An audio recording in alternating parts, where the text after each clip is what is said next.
Good morning, good morning, good morning.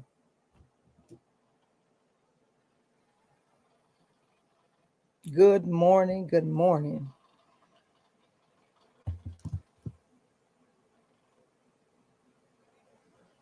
My device is working right. Okay. All right, good morning, good morning. Welcome to another edition of Freedom Friday. Another edition of Freedom Friday. So I need for you to invite, like, share, and tag someone. Let them know that we are live here for another edition of Freedom Friday. I am so happy and so excited that I made it to the end of the week.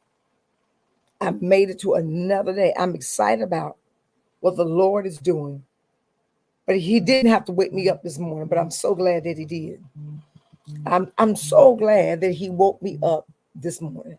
I don't know about you, but I'm grateful to God that whatever God said he's going to do, it shall be done. So we give him honor and we give him praise for what he's going to do. So I want you to invite, share, and tag someone. Let them know that we're live. I'm getting ready to tag a few people and let them know that we are live and we're back at it again. I'm so excited about what the Lord is doing in my life. I'm excited about what he's doing in your life.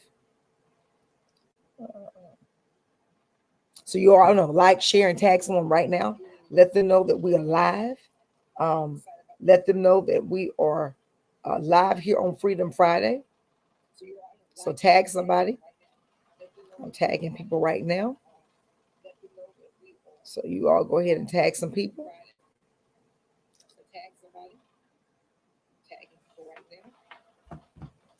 All right, so you all know the drill. When you come in, like, share, and tag. We're live on several different platforms this morning, but I want you to know that today is going to be an amazing day.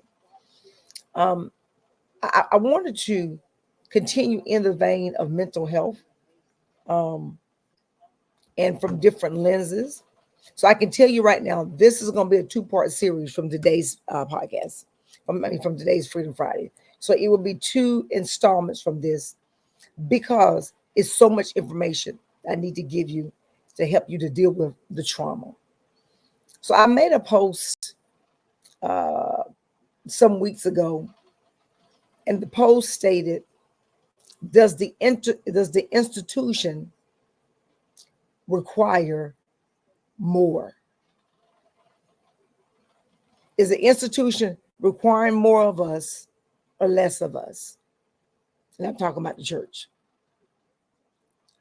So there's conditions that are attached to the institution. The conditions are, if you do this, then you get that. And we have to realize that if there are conditions and there are strings attached to what you've been given, you need to reevaluate if this is really what you need. Remember, we're talking about guarding our minds and guarding our hearts and our mental health. So I'm going to talk about today the trauma of leaving a church and the trauma of staying with the church. So leaving a church due to trauma is complex and deeply a personal decision. They can be influenced by a variety of factors. But here are a few factors that people leave churches. And these are the things that we don't discuss. These are the things that we don't talk about.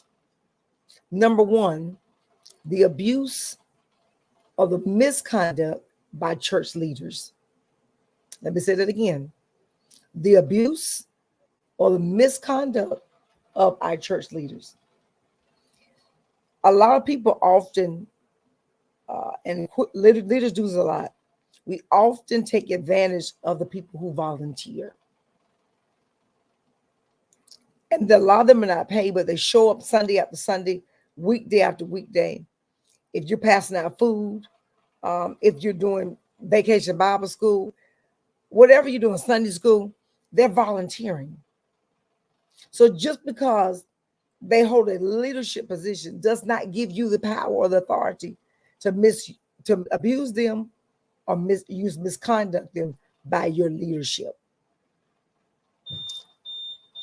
The other part of that is when you misuse of authority is manipulation, spiritual abuse, and exploitation by our church leaders that can create a toxic environment. So I'm going to give you an example. Whenever they call for a special seed offering and they tell you, I want 10 people to give $100, they've already calculated in mind how many 10 people will give them. And they go down to the $50 line. And people often feel, if I don't have the $100, I don't have the $50, is the Lord not going to bless me? So we got to be mindful of how we use our authority to get people to give. What we should be telling people is that the Lord loves a cheerful giver. And the things that we should be teaching people is how to better manage the resources that you have been given. All your resources should not belong to the church. You got to live. That's simple, practical advice. Number two, the second reason why people leave churches is people are judgmental and they are exclusionary. In other words, they have cliques in the church. And a lot of people feel a lack of acceptance. And they feel judged due to their lifestyle, beliefs, and their personal circumstances. And we have to remember this one thing. We don't hate the person. We may dislike or may not like some of the things that they do. But God did not put us in a space for us to hate.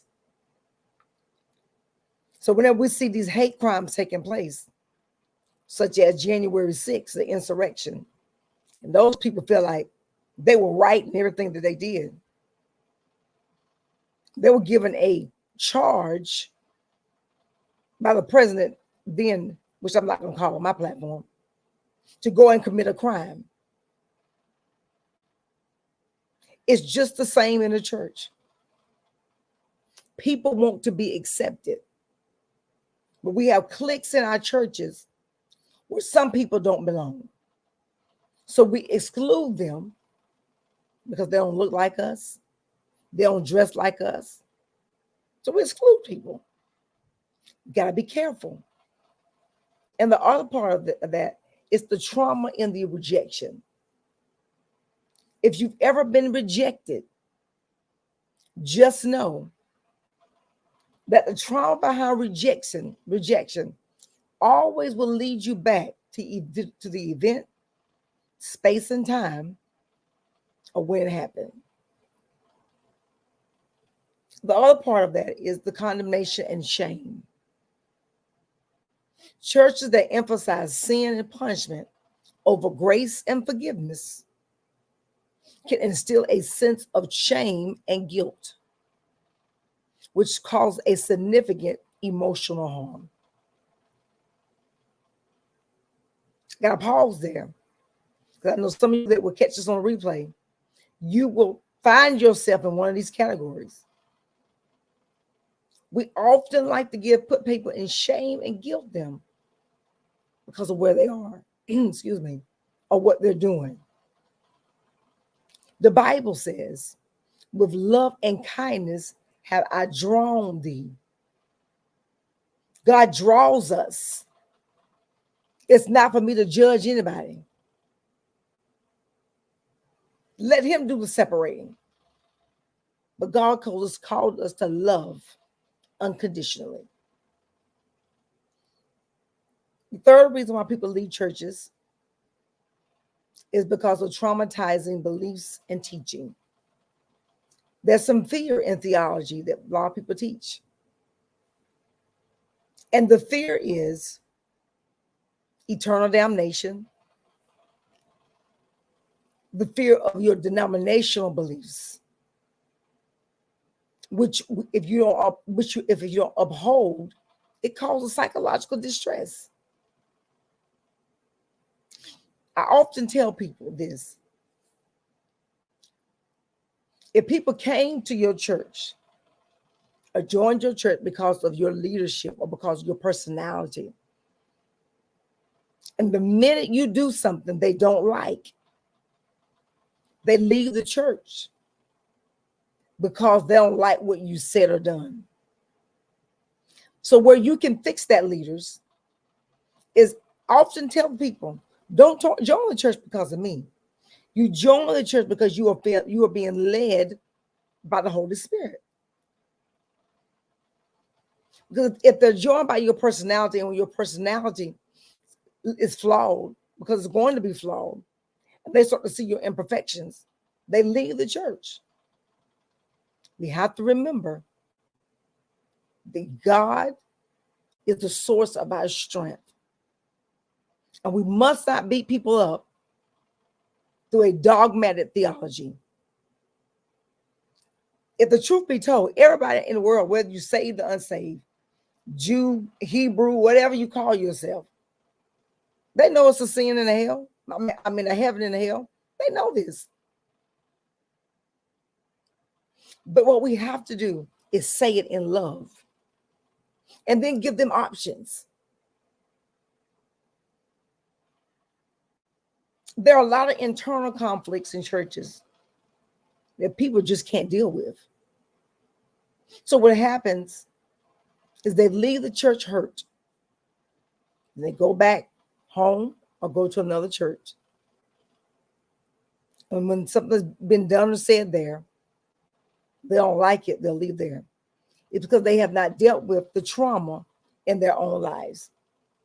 They've not dealt with the trauma from the last church or from the last pastor. We have to remember that if we're going to get free from people, places, and things, we've got to deal with the trauma.